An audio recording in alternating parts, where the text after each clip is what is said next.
Today on The Nation Speaks, as homicides rise in minority neighborhoods, mama bears have had enough.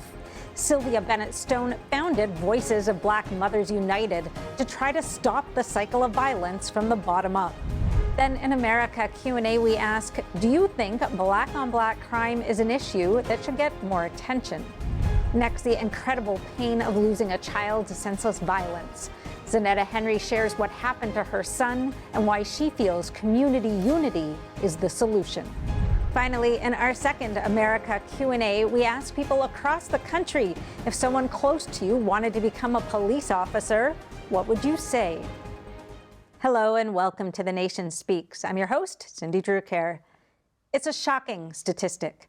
For young Black 15 to 24-year-olds in America, homicide is a leading cause of death by a wide margin. It's far higher compared to the population overall, to Hispanics, and to white Americans. And mostly, it's a result of black-on-black crime. And yet we hear little about it from the news or from politicians offering solutions. But to families living in neighborhoods with high crime rates, it's an unavoidable, tragic topic.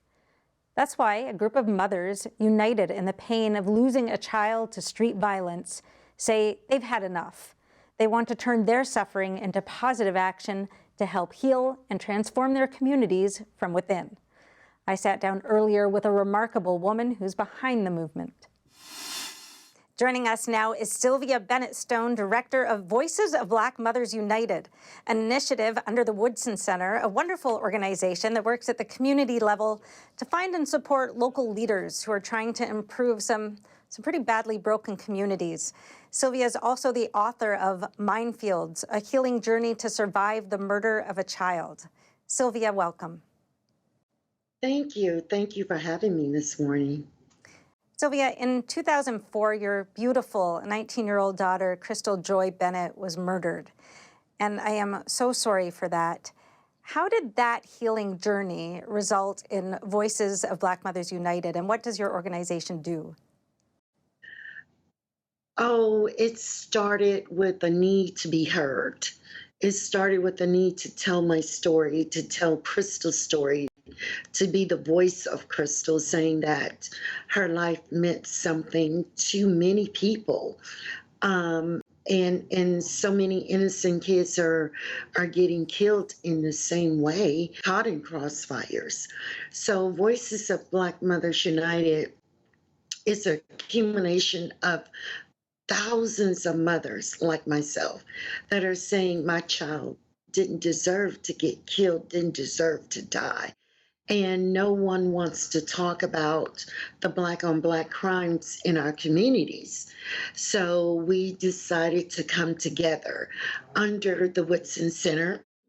Mr. Bob Woodson gave us the opportunity to have a national platform, a national voice to say, we need to do something about what's happening in our communities. What exactly does your organization do? We have three initiatives. One is advocacy. We believe in healing, of helping other mothers heal through the process. If I heal, my family heals, the community heals.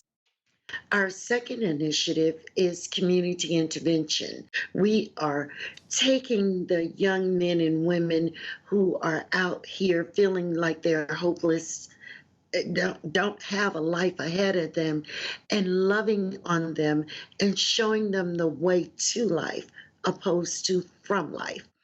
And if we can give them hope in their lives, then they can see the value of their life and someone else's. The third is promoting positive policing. We 100% do not support the defund the police movement. 80% of people in the communities do not support defund the police movement. We need police accountability. Sensitivity training for mental illness, for homelessness, and being peace officers. If we can work with the police, so for an example, If there's a crime scene, a homicide scene, we make ourselves available to respond with the police. Therefore, we can deal with the families in terms of their shocking news that they just received. They're distraught. We know how to better deal with them and react with them. Whereas the police need to be able to police that scene in order to get the evidence that they need to close that homicide. Our next guest is another brave mother who is standing up instead of laying down after her son was killed.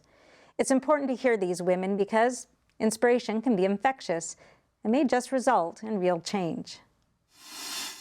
Joining us now is Zanetia Henry, who lost her son Dre Charles 3 years ago this month to street violence.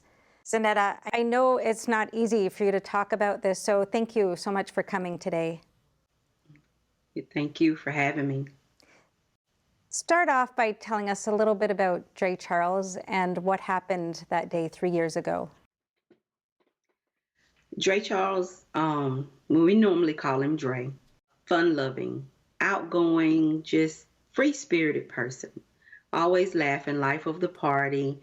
Did not like confrontation, did not like just being angry or upset. If he was angry, you never really knew about it.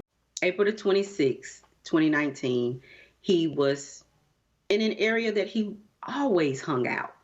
And he was just kind of hanging around with his friends there, or people who proclaim to be friends, and just being his normal self. And to my understanding, there was a young man that walked up and actually shot him in the back. And he didn't stop shooting when he shot him that one time. He continued to shoot him. I remember getting the call from my sister saying that something had happened to him and she was in a panic. When I arrived at the hospital, it was cold. It was just so cold. It was nobody there. And I'm looking around like, okay, maybe, just maybe, there was a mistake. When they finally did make it with him, they rolled him in, and I remember it was like time stopped. And I was trying to keep it together. I was praying, but couldn't pray. By the time my husband got there, they called us to the back, and it was like, again, time stopped. So when we went to the back, we standing in the middle of the hallway, and the doctor looked at us. It was like they all stopped, doctors, nurses, everybody, in their tracks to say, as if they're thinking in their heads, they didn't want to tell us what they had to tell us. But the doctor looked at us and just told us, in the middle of the hall, he didn't make it. And all my husband and I could do at that moment was say, where is he? Just let me see him. And when we walked in the room, he looked like his normal handsome self, sleeping. Other than his eyes were half open. And my husband closed his eyes. And I brushed dirt from his mustache. And I loved on him, and I hugged on him. And I was able to still just feel him while he was still warm. And I was able to tell him how much I loved him right then.